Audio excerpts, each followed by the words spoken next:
배움에는 두 가지 방법이 있다고 말씀드렸습니다. 하나는 나도 저렇게 해야지 하고 배우는 정면 교사가 있고, 또 하나는 나는 저렇게 하면 절대 안 되겠구나 이렇게 배우는 반면 교사가 있습니다. 오늘 말씀에 나오는 창세기의 아담은 우리의 신앙의 반면 교사입니다. 아담처럼 하면 안 되는구나 라고 배워야 되는 대상입니다. 우리가 읽는 성경에는 정면 교사도 많이 나오지만 반면 교사가 더 많습니다. 왜냐하면 말씀대로 준행하는 사람이 적기 때문에 그렇습니다. 아담은 에덴 동산에서 왜 쫓겨났을까요? 아담이 에덴 동산에서 쫓겨난 이유는 하나입니다. 하나님의 말씀대로 준행하지 않았기 때문인데, 하나님의 그 명령이 아주 단순해요. 동산 중앙에 있는 나무의 실과만은 먹지 말라는 겁니다. 이것은 에덴 동산을 유지하는 단 하나의 법칙, 명령입니다. 아담의 죄는 한마디로 하나님의 말씀대로 준행하지 않은 겁니다. 이것을 뒤집어서 역설적으로 보면 참된 행복의 조건은 하나님의 말씀대로 준행하는 삶에 달려 있는 줄로 믿습니다. 하나님께서 아담에게 에덴 동산을 맡기신 것처럼 저와 여러분에게 강릉 예한교회를 맡기신 줄로 믿습니다. 어떻게 이 맡기신 사명 감당할 수 있을까? 하나만 기억하시면 됩니다. 하나님의 말씀대로 준행하기만 하면 돼요. 우리가 자유롭게 임의대로 해도 되는데 단 한 가지, 동산 중앙에 있는 실과를 먹지 않아야 된다는 겁니다. 우리가 이 창세기 말씀을 읽을 때 이런 의문이 생겨요. 애초에 선악과를 만들지 않으셨으면 되는데 왜 선악과를 만드셨는가? 하나님께서 동산 중앙에 선악과를 만드신 목적이 있습니다. 그 말씀이 창세기 2장 8절로 9절에 나오는데, 에덴 동산 창설하신 분이 누구라 그럽니까? 여호와 하나님이 창설하셨대요. 그곳에 인간을 두신 분도 누굽니까? 여호와 하나님이 그렇게 하셨대요. 모든 만물을 그곳에 만드신 분도 하나님이시고, 그 하나님께서 동산 중앙에 생명나무와 선악을 알게 하는 나무를 만드셨다는 거예요. 에덴에 주어진 모든 행복이 바로 하나님께로부터 왔다는 사실입니다. 우리가 누리고 있는 생명, 건강, 물질, 자녀, 이 모든 것이 우연히 얻어진 것이거나 아니면 내 공로로 얻은 게 아니고 하나님께서 우리에게 주신 선물인 줄로 믿습니다. 하나님이 삶의 주관자시고 하나님이 교회의 주관자라는 사실입니다. 안타깝게도 우리는 이 사실을 종종 잊어버리고 살아갑니다. 이것을 알고 사는 것을 가리켜서 하나님을 경외하는 믿음이다 이렇게 말합니다. 그리고 이것이 참된 행복의 조건입니다. 이것을 나타내는 상징이 바로 동산 중앙에 있는 나무입니다. 성막 안에 지성소에 인간이 범접해서는 안 되고 비워두어야 되잖아요. 그것처럼 하나님의 자리거든요. 우리의 삶에서도 최종적인 삶의 결정권을 하나님께 비워두는 지혜가 있기를 주님으로 부탁을 드립니다. 어떤 분은 이런 의문도 같습니다. 차라리 보이지 않게 좀 감춰두시면 좋지 왜 하필이면 동산 중앙에 제일 잘 보이는데 그걸 두셨을까? 우연히 그런 게 아니고 여기에도 하나님의 목적이 있습니다. 여러분, 우리 몸의 용도를 정확히 알 수 없는 기관이 하나 있는데 배꼽입니다. 배꼽은 특별한 용도가 없는 것 같지만 한 가지 중요한 사실을 가르쳐 줍니다. 우리가 지금은 내가 내 마음대로 막 사는 것 같지만 우리가 한때는 탯줄을 통해서 어머니의 뱃속에서 양분을 공급받으면서 태어났다는 사실을 증거해주는 표식이 배꼽입니다. 그것처럼 동산 중앙에 있는 나무는 하나님께서 우리를 창조하시고 우리는 하나님의 피조물이었다는 사실을 기억하게 하시는 표식으로 동산 중앙에 두셨다는 겁니다. 인간에게 만물을 다스리는 권한을 주셨지만 그 권한을 주신 분이 여호와 하나님이라는 증표가 바로 동산 중앙에 있는 나무입니다. 에덴의 축복을 마음대로 누리며 청지기로 위임받은 삶을 살지만 한 가지만은 기억하라는 겁니다. 동산 중앙에 있는 나무를 보면서 하나님을 하나님으로 경외하며 살아야 된다는 겁니다. 이것이 피조물된 인간이 넘지 말아야 될 경계선, 한계선입니다. 모든 일의 중심에 하나님이 주관자라는 사실을 기억하며 살라는 겁니다. 선 넘지 말라는 거예요. 요즘으로 아이들이 하는 말로 하면 오버하지 말라는 겁니다. 범사의 하나님을 경외하며 나는 흙으로 지음받고 흙으로 돌아가는 피조물이고 하나님께로부터 권한을 위임받은 청지기일 뿐이라는 사실을 꼭 기억하며 살아갈 수 있는 지혜가 있기를 부탁을 드립니다. 오늘날 인간이 겪는 모든 불행의 원인은 경외해야 될 하나님을 무시하기 때문입니다. 하나님 안중에 없어요. 내 건 줄 알아요. 행복한 삶을 위해서 우리의 마음과 삶 한가운데 하나님을 경외하는 상징인 선악과가 다시 세워져야 될 줄로 믿습니다. 아담과 하와가 하나님의 말씀대로 하지 않고 동산 중앙의 실과를 먹은 이유가 있습니다. 그 이유는 뱀의 유혹 때문입니다. 이 뱀은 사단을 상징하는 은유입니다. 사단은 하나님을 대적하고 회방하는 영적인 존재입니다. 에덴을 빼앗고 믿음의 길에서 실족하게 하는 일을 감당하는 존재입니다. 의외로 이 사단의 존재를 모르는 신앙인들이 굉장히 많습니다.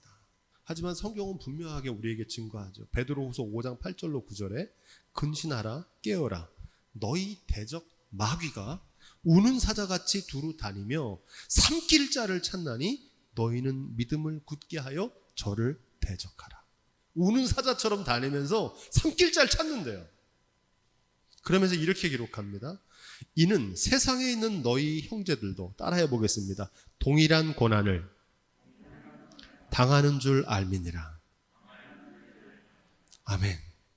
에덴 동산에서 아담에게만 사단이 역사한 게 아니라 믿음의 사람들을 넘어뜨리려고 사단이 계속 역사한다는 거예요. 이것을 분별할 수 있는 지혜가 있기를 주님으로 부탁을 드립니다. 사단은 우상, 헛된 우상의 모습으로 미혹합니다. 물질, 쾌락, 명예, 세상의 영광 같은 우상으로 미혹합니다. 많은 사람들이 금신상, 금송아지, 금불상 섬기는 것만 우상숭배라고 생각하는데 아닙니다. 물질과 명예와 세상의 영광을 가지고 우리를 미혹합니다. 이 사단은 겉으로 알아채기가 어렵습니다. 광명한 천사로 때때로 위장합니다. 고린도서 11장 13절로 15절 이렇게 기록합니다. 저런 사람들은 거짓 사도요 괴울의 역군이니 자기를 그리스도의 사도로 가장하는 자들이라. 이것이 이상한 일이 아니라 사단도 자기를 광명한 천사로 가장하나니 그러므로 사단의 일꾼들도 자기를 의의 일꾼으로 가장하는 것이 또한 큰일이 아니라 저희의 결국은 그 행위대로 되리라. 이것을 미혹하는 미끼다 이렇게 말합니다. 고기 잡을 때하고 똑같아요. 화려한 미끼인데 물면 죽는 거예요. 이 사단의 정체를 어떻게 알 수 있냐? 예수님께서는 열매로 나무를 안다고 말씀하셨습니다. 참된 예언자의 언약은 성취되지만 사단은 거짓말하는 영이기 때문에 성취되지 않습니다. 성령의 열매는 연합과 화평인데 사단의 열매는 분쟁과 다툼입니다. 사단이 역사하면 반드시 분쟁과 다툼으로 열매 맺게 되어 있어요. 분별할 수 있는 지혜가 있기를 주님으로 부탁을 드립니다. 이 사단은 요즘 유행하는 코로나 바이러스와 아주 유사합니다.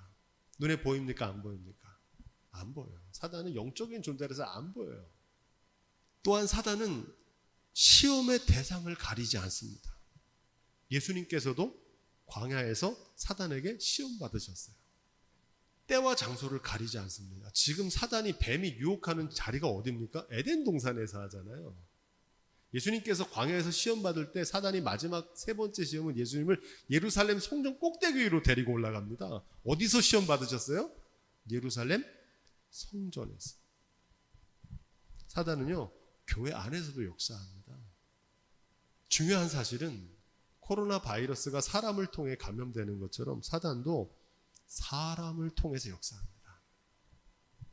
마태복음 16장 23절에 예수님께서 십자가를 져야 된다고 그러니까 베드로에게 이렇게 말씀하십니다. 사단아, 내 뒤로 물러가라. 너는 나를 넘어지게 하는 자로다. 내가 하나님의 일을 생각하지 않고 사람의 일을 생각하는도다. 누구에게 하신 말씀이에요? 수제자 베드로에게 하신 말씀입니다. 사단아, 물러가라는 거예요. 하나님의 일은 생각하지 않고 사람의 일을 생각하는 그 베드로가 사단 노릇했던 겁니다. 요한복음 13장 27절에 가룟 유다가 예수님을 팔려고 그럴 때 조각을 받은 후 사단이 그 속에 들어간지라 이렇게 말합니다.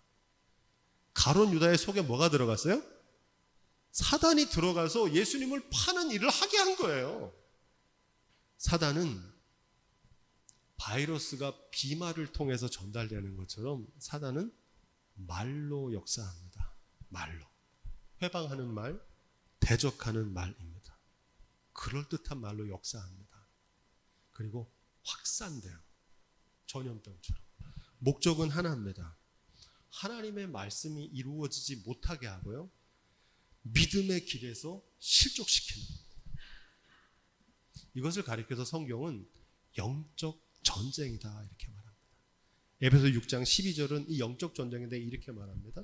마귀의 괴계를 능히 대적하기 위하여 하나님의 전신갑주를 입으라. 우리의 씨름은 혈과 육에 대한 것이 아니요 정사와 권세와 이 어두움의 세상 주관자들과 하늘에 있는 악한 영들에 대함이라. 이 영적 전쟁을 분별할 수 있는 지혜가 있기를 주님의 이름으로 부탁을 드립니다. 빛이 강하면 그림자가 더 진하듯 성령이 역사할 때 사단도 함께 역사합니다. 호사다마라는 말처럼 좋은 일이 있잖아요. 그러면 사단이 역사해요. 내가 말씀대로 믿음으로 살아야겠다. 신앙생활 열심히 잘해야겠다. 그럼 뭐가 역사합니까? 동시에 사단도 역사해요. 많은 사람들이 어려운 시험을 당하면 사단의 시험을 당했다 생각하는데 잘 몰라서 하는 얘기는 사단은 어려우고 넘어질 때가 아니라 모든 일이 잘 될 때 넘어지는 사람이 더 많습니다. 그 대표적인 예가 솔로몬이죠. 그래서 이렇게 사도 바울은 권면합니다. 따라해 보겠습니다. 선줄로 생각하는 자는 넘어질까 조심하라. 아멘. 주님의 일 감당할 때 이 말씀 꼭 기억하시기를 주님으로 부탁을 드립니다. 그렇다면 이 사단의 영적 전쟁이 있는데 어떻게 영적인 대적 사단의 회방을 이기고 영적인 전쟁에서 승리할 수 있을까? 아, 이게 영적 전쟁이구나. 이거 사단이 역사하는 거구나. 이 베드로가 하는 게 아니고 가룟 유다가 하는 게 아니고 그 속에서 이게 사단이 역사하는구나. 이것만 분별해도 반은 이깁니다. 대부분 이게 분별이 안 돼요. 그냥 그 문제만 보는 거예요. 그 문제 이면에 있는 숨은 사단의 역사를 분별할 수 있는 지혜가 있기를 주님으로 부탁을 드립니다. 이 영적 전쟁을 이기는 비결을 어거스틴을 통해서 배우는데 이 어거스틴이라고 하는 분이 이렇게 말했어요. 어두움은 빛의 부재다. 무슨 말이냐면 어둠이라는 것은 실체가 있는 게 아니고 빛이 없는 상태가 어둠이라는 겁니다. 한번 생각해 보세요. 빛이 오면 그래서 어둠은 어떻게 됩니까? 빛이 오면 어둠은 사라져요. 상대가 안 돼요. 빛이 오면 어둠은 사라지는 겁니다. 여기에 중요한 영적인 원리가 있어요. 불평은 감사가 없는 상태입니다. 감사하면 불평은 사라집니다. 할렐루야. 두려움과 불안은 믿음이 없는 겁니다.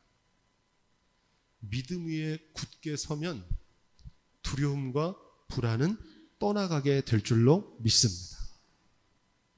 염려는 기도 없음입니다.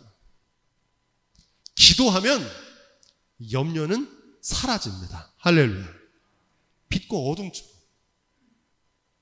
사단은 성령이 없고 하나님의 통치를 떠날 때 역사하는 겁니다. 성령이 임하시면 사단은 쫓겨가게 될 줄로 믿습니다. 그래서 날마다 성령 충만, 기도 충만, 말씀 충만, 특별히 주님의 일을 감당할 때 이 말씀을 꼭 기억하시기를 주님으로 부탁을 드립니다. 창세기 3장 2절로 4절 말씀입니다. 우리 함께 읽어보겠습니다. 여자가 뱀에게 말하되 동산 나무의 실과를 우리가 먹을 수 있으나 동산 중앙에 있는 나무의 실과는 하나님의 말씀에 너희는 먹지도 말고 만지지도 말라 너희가 죽을까 하노라 하셨느니라. 뱀이 여자에게 이르되 너희가 결코 죽지 아니하리라. 아멘. 사단은 뭘로 통해 역사한다 그랬습니까? 말로 역사하죠. 지금 아담 하와에게 뭐 하고 있어요? 말하거든요. 어떤 말을 하느냐? 하나님의 말씀을 왜곡시킵니다.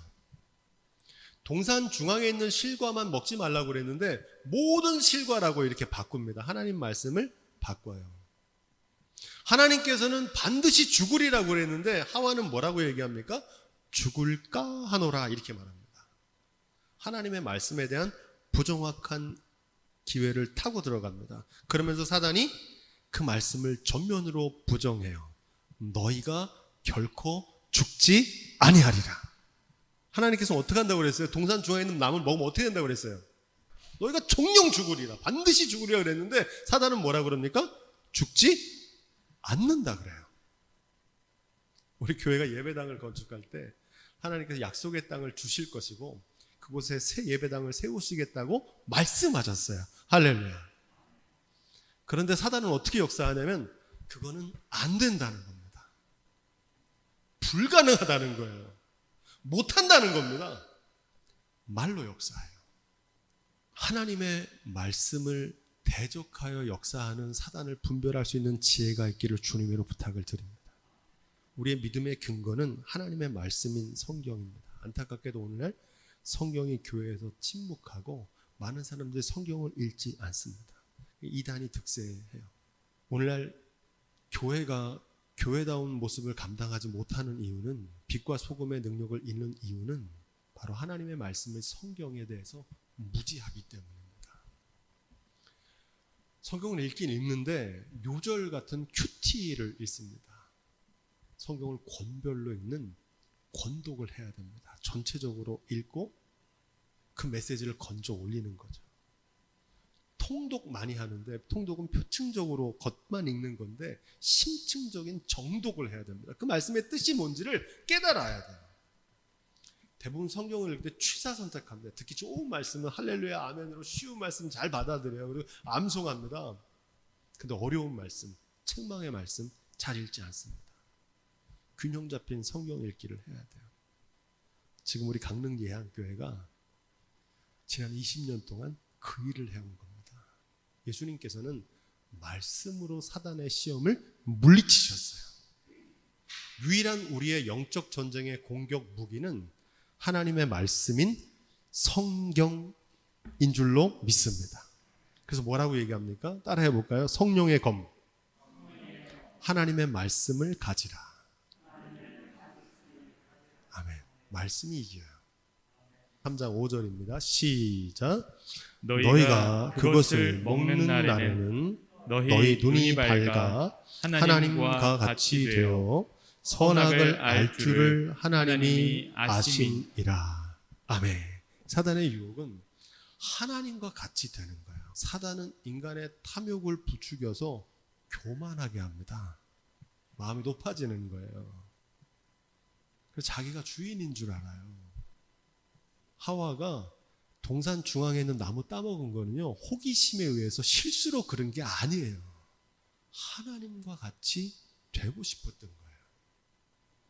사람이 한 가지 일을 오래 하다 보면 자기가 주인인 줄 알아요. 착각하게 돼요. 물질의 주관자가 난 줄 알고 건강의 주관자도 난 줄 알아요. 자녀도 내 것인 줄 알아요. 땅도 내 것인 줄 알아요. 선악과라고 하는 말을 좀 묵상해 보면 선악을 안다는 말은 선부터 악까지 모든 것을 안다는 뜻입니다. 한마디로 전지전능입니다. 여러분, 전지전능한 건 피조물인 인간의 영역이 아닙니다. 이건 하나님의 영역입니다. 사람은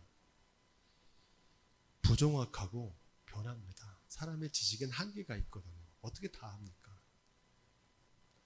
모르는 게 더 많지. 사람의 능력은 유한합니다. 제한적이에요. 불가능은 없다는 거예요. 이게 교만입니다. 아담의 원죄는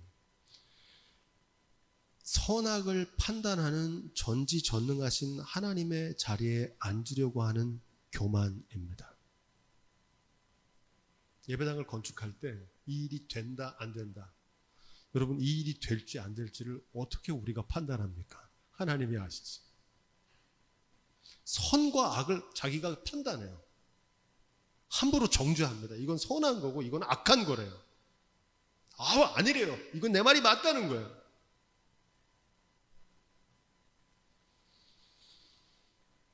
모르는 게 없이 다 알고 불가능은 없다는 자만과 교만은 어김없이 가정과 교회에서 평화와 행복을 빼앗습니다. 이게 사단의 역사입니다. 깨닫는 지혜가 있기를 주님으로 부탁을 드립니다. 야고보서 4장 7절로 10절은 이렇게 권면합니다. 이 말씀으로 마칩니다. 그런즉 너희는 하나님께 순복하라. 뭐 하라고 그럽니까? 순복하라. 하나님 앞에서 죽으라는 얘기입니다. 하나님 앞에서는 주님의 일을 할 때는 마귀를 대적하라. 그리하면 너희를 피하리라. 하나님을 가까이 하라. 그리하면 너희를 가까이 하시리라. 이 말씀은 이렇게 결론 맺습니다. 따라해 볼까요? 주 앞에서 낮추라. 주 앞에서 낮추십시오. 교회는 주님 앞에서 낮추는 곳입니다. 여기는 내 능력 발휘하는 곳이 아니고 내 자랑하는 것도 아닙니다. 내 경험, 내 판단 말하는 것도 아니에요. 여기는 주님 앞에서 낮추는 곳입니다. 그럼 어떤 일이 벌어집니까? 그리하면 너희를 높이시리라. 할렐루야. 교만은 하나님을 대적하는 것이지만 겸손하면 하나님께서 은혜를 베풀어 주시는 줄로 믿습니다. 이 지혜가 저와 여러분과 여러분들의 삶 가운데 이루어지기를 주님의 간절히 부탁드립니다.